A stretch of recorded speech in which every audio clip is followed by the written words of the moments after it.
Right. Get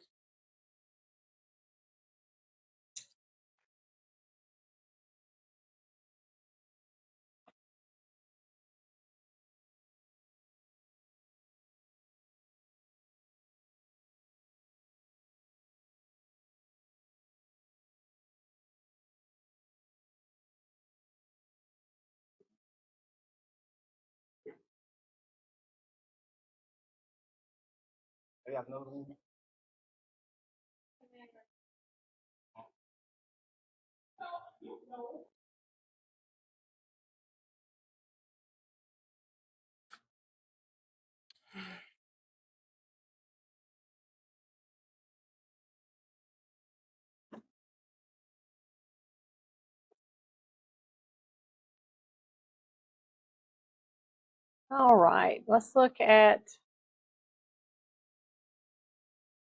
Make sure it's recording.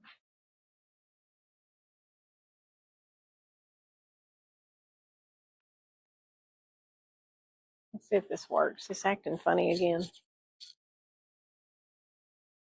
Sure.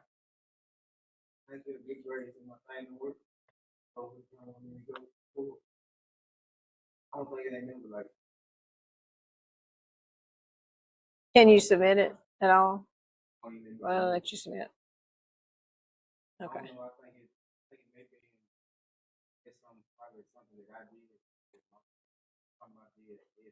I doubt it. Sometimes it just messes up and you can't come back from it. I'll see if I can't get it to submit for you in the background. How about that? All right, so we're doing chapter 10. Anybody that's still doing the Google AI Essentials, make sure that if you complete that certification, you send me documentation. It will copy of the certificate. Yep, and it'll be worth your while. I'm just saying, it'll be worth your while to do it. No, if you get this, when you get the certificate, it'll come up on screen full. Just hit print and then save as PDF. Okay. So anytime you're trying to print something like that, just say you're going to print it. You're not printing it. You're saving it as a PDF. It'll save it as a PDF. Okay. So then it becomes a document. You just send me that document. All right. So final exam question was asked in here for. Now this is our face-to-face class, so we're going to meet one day or the other. Let me see if that actually has been posted for the fall. No, it's still saying spring. Now, it may not be very different from this. As soon as it gets posted for the final exam for fall, it may not be much different. So let's say if we went by this particular schedule. Oh, it is showing it here. It just is saying it up there. Okay, so we're going to take our final in here the 2nd, December 2nd. And the way you know that is you find the day and time you normally meet for the class, and whatever day that is listed under, that's when you take that final. For instance, we start at 11 o'clock. We'll be in here on the 2nd, Tuesday of the week of finals. You'll come in to take your final exam. Okay? It'll go from 11 to 12:50. You'll have an hour and 50 minutes. It will not take you an hour and 50 minutes to take it. Okay? Now, I have another class at 12:30, Tuesday, Thursday. It's not CINS 101. And you see, it'll be on that Thursday. So let's say your schedule is showing up where on Tuesday you are slammed with finals. And that's difficult to do. And let's say the 11 o'clock would give you a break, right? Maybe you have one at 8. And then with mine would be 11. Then you have one at 2. You see, they're just boom, boom, boom. That's hard to do. You can come in Thursday and take mine if you need to do that. If you need that flexibility, I'm willing to give it to you. So for face-to-face classes, if you can't make the 11, now you just need to tell me, I need to be able to take your final at the 12:30 slot on Thursday. That's fine. Okay. Now it won't be a CNS 101 class that's a final exam there at 12:30. It's a CNS 205 access. But there's a few people in there. They're taking the final. You're taking the final. We don't care which final it is. Okay. So that's up to you, but I'll give you that flexibility. If you need it, you can do that. Okay. All right. So your final will be covering everything. Now, don't get this mixed up because we're talking about final here. We still have a Unit 3 exam to take, and that's next week. So next Tuesday is your Unit 3 exam in here. And it will be on Tuesday because, I'm going to go ahead and enable this, even if it's wrong. It may be, I always double check stuff, so, and sometimes I still miss it. So I'm going to enable it so you can see it. But next week, next Tuesday, is when we'll take our Unit 3 exam. Okay? And that's over 8, 9, 10, and access. Those 4 chapters. Okay? So you got more bang for your buck for studying because you're having more questions per chapter being asked. Okay? Still the 25 questions per study guide. That's all you're covering. We're going to go over chapter 10 today, so you'll have all those answers. Thursday of this week, we'll do a little bit of review for the chapter. May do, look at, or it may be just become a lab day for you. All right. But this week will be our last week of instruction. This is the last chapter of the semester. So next Tuesday, we'll have Unit 3 exam, and then the next week will be just your final. I mean, we are knocking at the door of the finish line, people. And I'm proud of you for sticking in here and being here and showing up and being in class. Like I said, I want to help you. We don't want this to be a block to your degree plan. This is not the goal. The goal is that you learn something about technology beyond what you knew. I hope you've learned something through the class.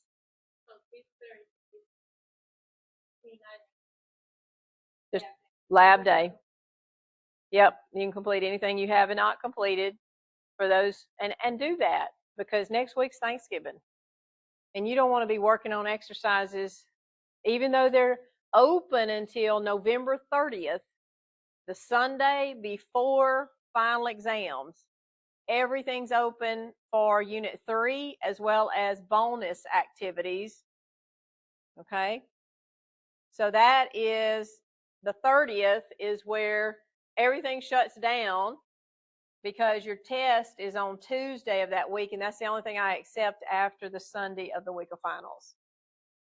Okay. Yep, everything's still open. Even if it says that it's past due, I leave it open until November 30th in case you want to go back and pick up those 30 points of extra credit. You can do that even at the end. Okay, I don't want to block you from that. So I want that to be open until the 30th. Okay, so you have options here. Then if you do the Google AI certification, Dimitri, there you go. That's an additional. Okay, that's not included in the 30.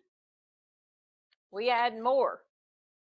Just know, means a lot to me. So we'll put some points behind it. Just saying. Okay. All right. So let's get through chapter 10 today. Let's look at it and complete our last chapter. Hallelujah. I generally play a song at this point, people. Oh, can you song?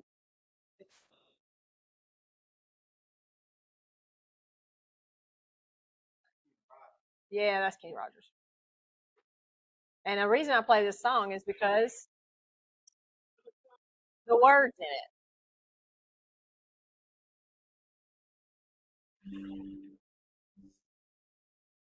I don't know if you can hear it. But he says, this is it. And this is it, folks. We at the end.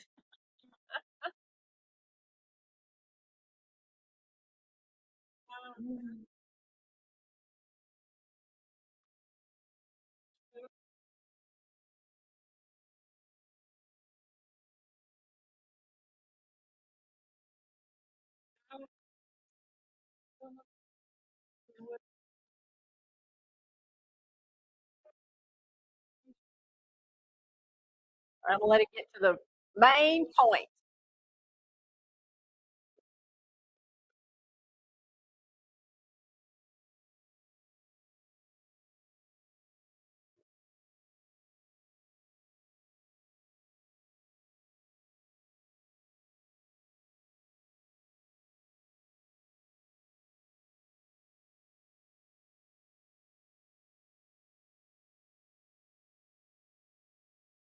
This is, all right, we're there. This is it, people. Last chapter. And we have got to be ready for that. So, chapter 10. Now, this is going to be covering the last section of this: cybercrime, malware, how to secure a computer, practicing safe computing practices, and security and privacy. So, the last piece of this is just what do we do with this new piece of equipment we have and how to protect it and how important cybercrime is. So, number one, the cyberbullying of one adult by another adult using a computer is referred to as cyber harassment. Harassment. Cyber harassment. That is a component of cybersecurity or cybercrime. This is your exercise within the chapter. So this is going to be your exercise dealing with some emails and that kind of thing. So harassment is actually, and let me tell you, that is unacceptable. It's just completely unacceptable. Block that person, turn them into the law, whatever you got to do. No. Mm-mm. It's just like if they're here in person with you. That's the way I feel about it. No, that's unacceptable. Number two, an email claiming to be from your bank asking for your password is a form of online phishing with a PH, phishing. So they're phishing to get information, right? And it's going to be from an email. And look, these phishing emails are sent out if you, this is how it's going to affect you in the workplace. In the workplace, your IT group will send out phishing emails pretending to be something. We get them all the time. UPS. You have a bank draft coming, and it'll say from HR department. Well, who doesn't want a draft, right? Money coming in, right? That's a fake one. That's a phishing. They're trying to get you to click on it, and then when you do that, they say, "Oh, you violated our phishing rules." So then you got to go to a training. So in the workplace, this is what this is going to be for you. In reality, we have lots of phishing going on. Number three, farming, which is the other PH, farming, redirects you to a fake website by hijacking a domain name. So they hijack a domain name, and what they do is send you to a fake site. Congratulations, you are the winner of the lottery, whatever, for $1 million. Click here to claim your prize. And it's like, yeah, then it's like when they can send you some more things in your email about like some games you can play. Yes. Money and stuff. Oh yeah, yeah. So a lot of that, a lot of farming going on. Remember, hackers, and cybercrime. Why are they doing it? Because they want some information. And produces what? Money. Remember, it's the end game is money on this. That's why the hackers are doing it. And in fact, what you told us earlier in the year came out in a report. My husband just sent it to me. I said, send me that, because I said I had a student go through that same thing, talking about the number of fake job opportunities that are produced through AI that are not real. I said exactly what my student experienced this semester, just what you were telling us earlier. So see, sometimes we may experience it on a level that then later it comes out, in some kind of publication. Number four, the practice of bidding by an accomplice to drive up the price of an auction is called shill bidding. Shell bidding. think I misspelled that on there. Used to be shell bidding. Let me find it here.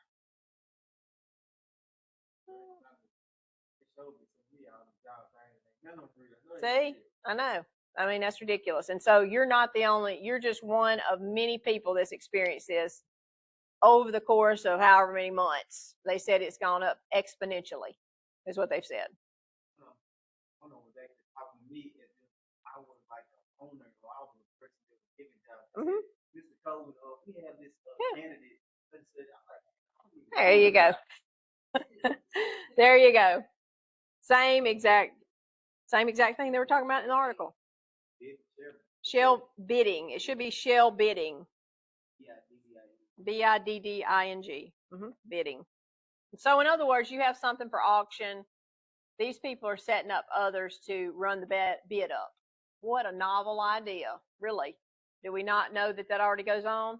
You bid on something on even Etsy or one of the other sites and you say, I'll pay this amount. What happens? Oh, somebody else. It's an automatic. Yeah, it's an automatic thing. They're going to put it in there to raise the price up.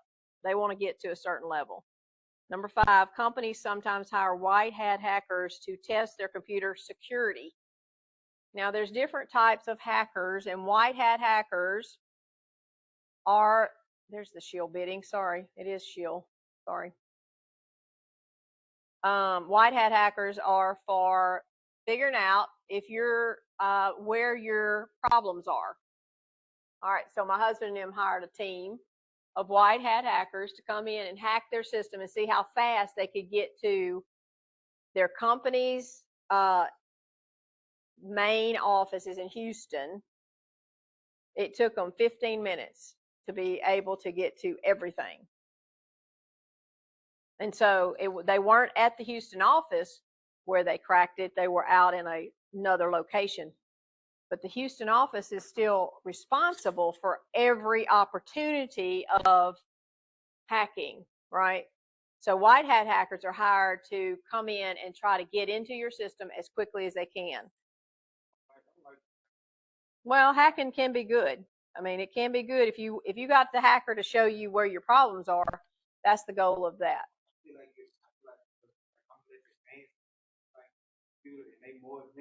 They are more advanced, yeah. Well, we offer a hacking class here, ethical hacking. Yep, through our business tech department. And it teaches you the background methods to ethical hacking. To make sure, because the only way to challenge your current setup is to have somebody who knows the way that hackers, their methods to attack your system and see where the vulnerabilities are. You don't know those until you have somebody else test it. So it's a good idea. Number 6, black hat hackers break into systems to steal or damage. So there's 3 types of hackers: white hat hackers, black hat hackers, and gray hat hackers. Okay? Black hat hackers are looking to get some, they're for vandalism and theft.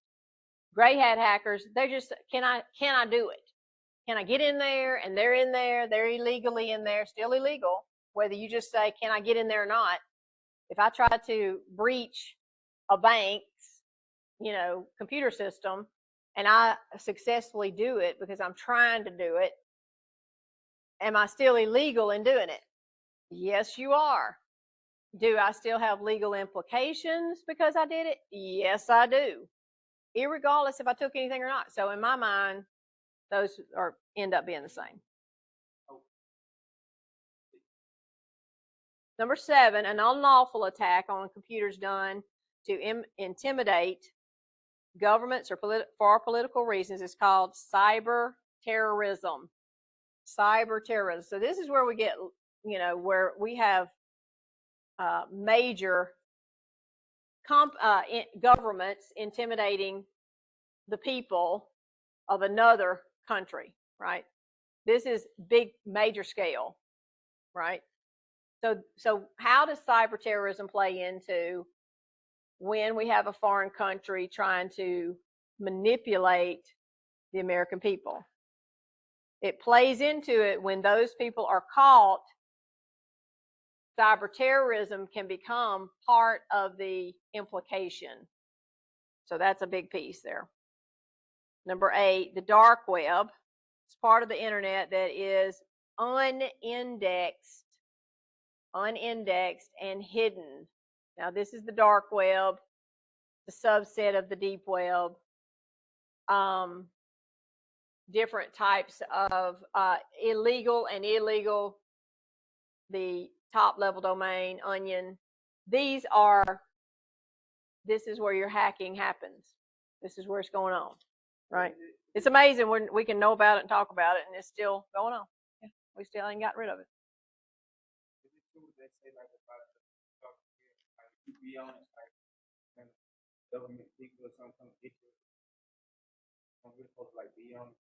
I don't know about that. I don't know that the government is just, you know, if we were basically putting in jail people who are on the dark web would not exist.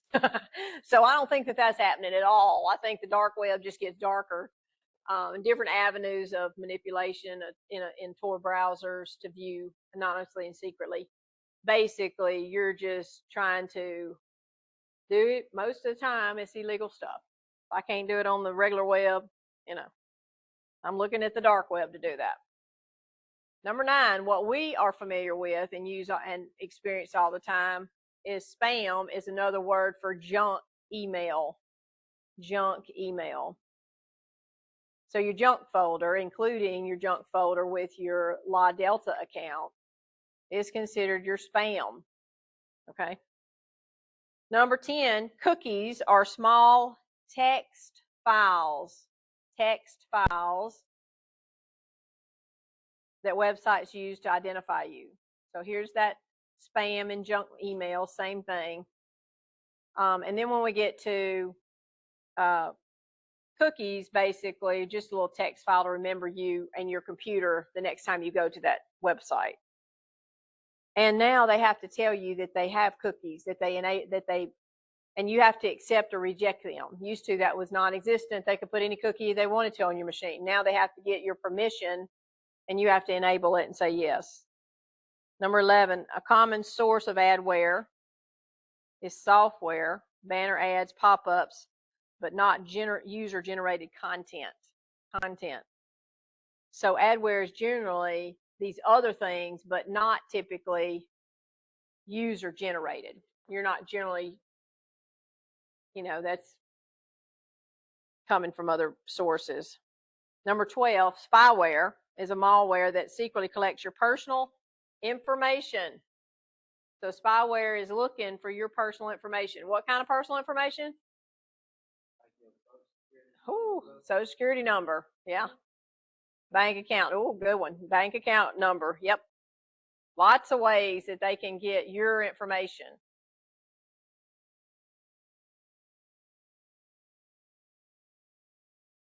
Number 13. Now we're getting to viruses, and we're talking about viruses, worms, Trojans, and ransomware. Because basically we're showing you the ways in which your device can be compromised. One of those, number 13, a logic bomb can be triggered on a certain date. That's what a logic bomb is. Logic bombs sit and wait till the time on your machine, date or time on your machine hits a certain point, and then it runs. Okay? So it's waiting, basically. Number 14, a browser hijacker changes your home page and redirects you.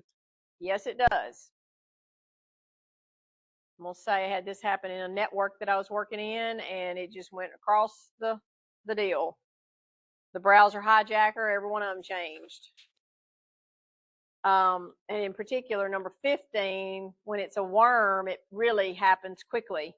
Number 15, a worm is a replicating virus that does not need a program to spread.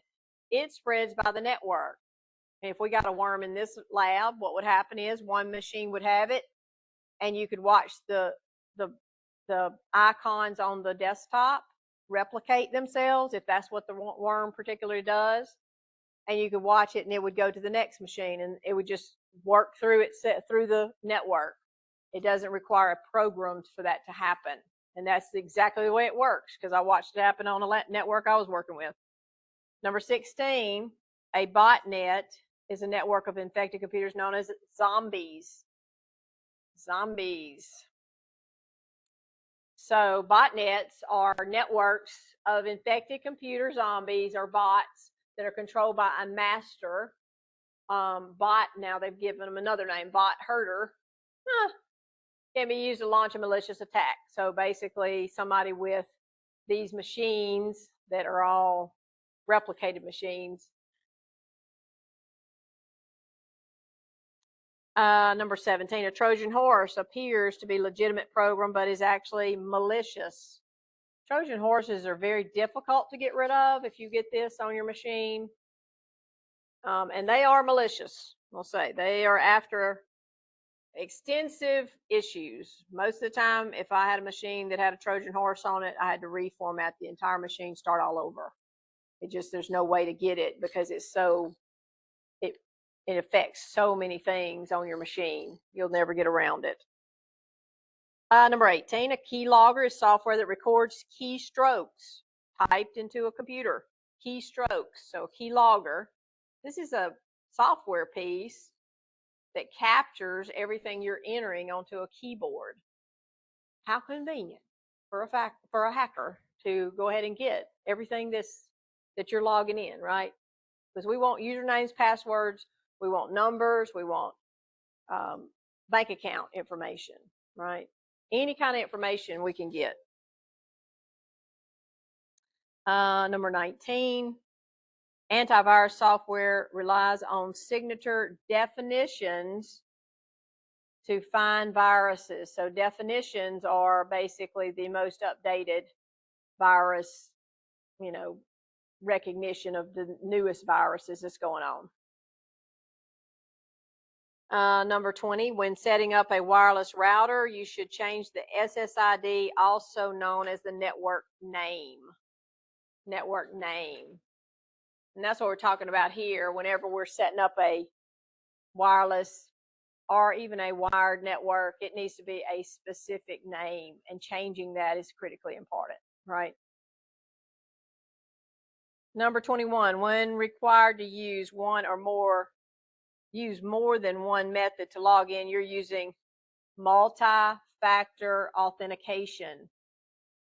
So basically what we're talking about there is if you are logging into your computer system or your online device of some kind, programs of some kind, you're putting in multiple things. So in other words, when I log in, a lot of times I'll have to, open up an app on my phone that recognizes me and that is connected to that login, right? So anytime you use multi-factor, you're not just putting in a password and logging into something. You're putting in a password, and then you get this 5-digit code that we just sent to you in text, and you have to put that in. That's multi-factor. That gets harder. That's extremely hard for hackers to breach, basically. In fact, I had one place that gave the estimated time it took to figure those out, and it's extreme, right? 2-factor, multi-factor authentication. This is a whole nother level, right?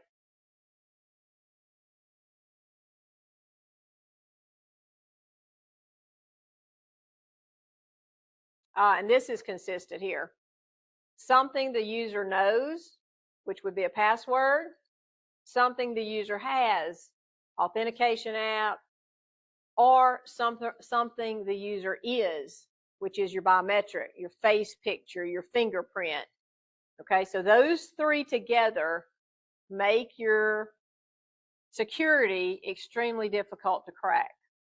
You have all three of those: something you know, a password, something you have, a authentication app that says, yep, that's you, and something you are, which is your biometric, facial, fingerprint, whatever.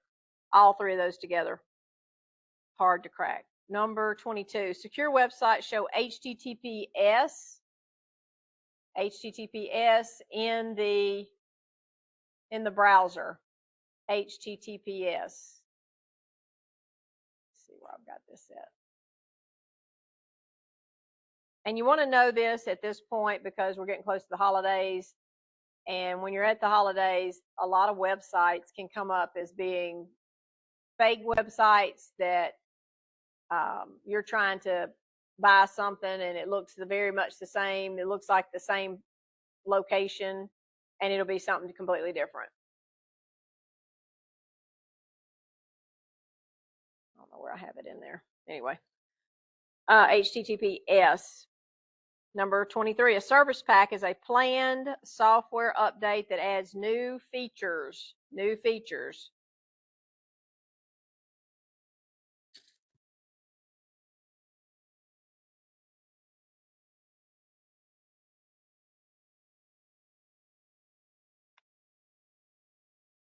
Number 24, acceptable use policies, AUPs, often prohibit visiting sites like Facebook while at work. In other words, if I'm a lot of them will limit you from going to Facebook when you're at work, just because it's risky. It's easy to get hacked. Yep. So your acceptable use policy wherever you work, right, is going to have things like, especially in email, be smart when you're reading them. Open only attachments only if they're expected and you know exactly where they're from, and be sure your antivirus software scans them before you open them. And then cautious about websites, cautious about scams. That AUP is critically important, something that you'll do in any work employment. And then the last one is talking about cybersecurity, and then how does this affect us overall? Cybercrime. So what happens when you're a victim of cybercrime? What do you do then? You can report it at ic3.gov. ic3.gov. Here it is. Internet Crime Complaint Center. ic3.gov is where you can report if you've been a victim of cybercrime. You can file a report, right? It has also information about cybersecurity, how to protect yourself, all of that kind of thing. All right, any questions about chapter 10? Now, this is all about the bad stuff that can happen to your computer, to you personally. So trying to get across the importance of protecting your information. Okay?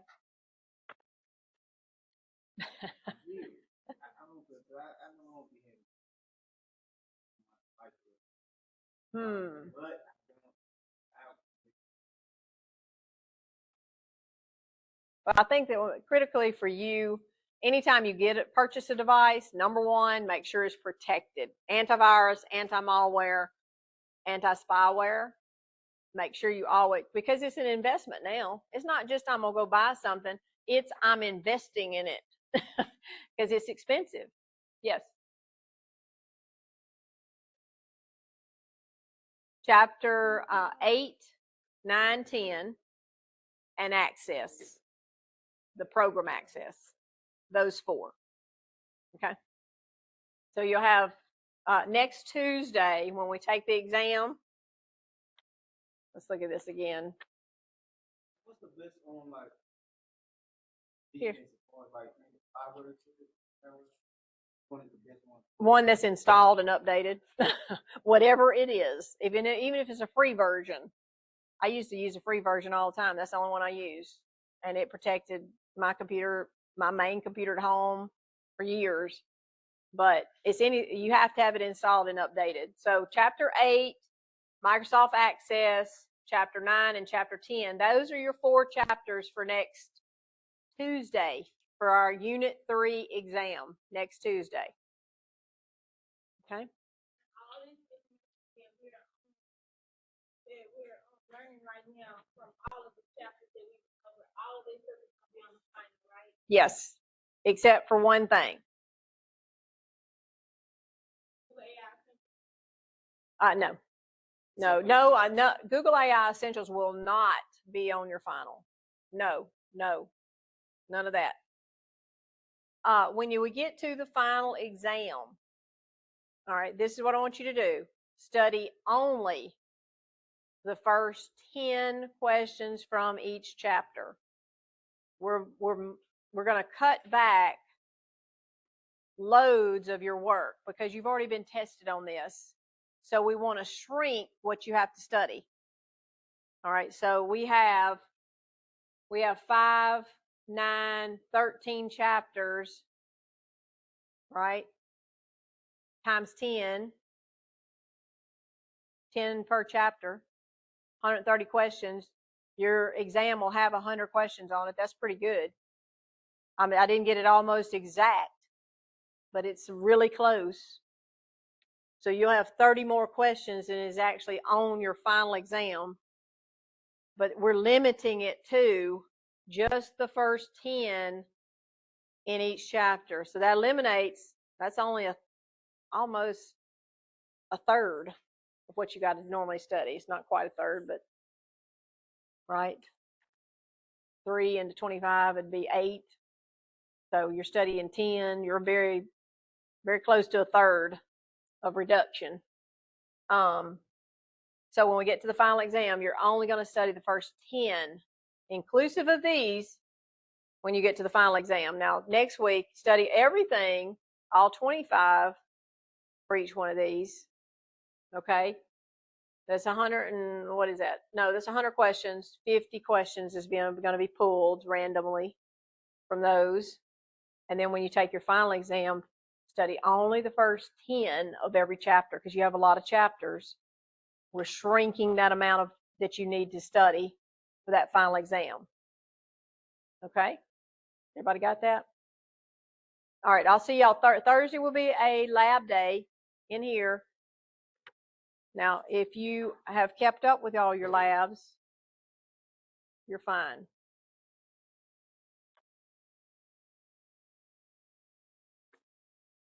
Stop this.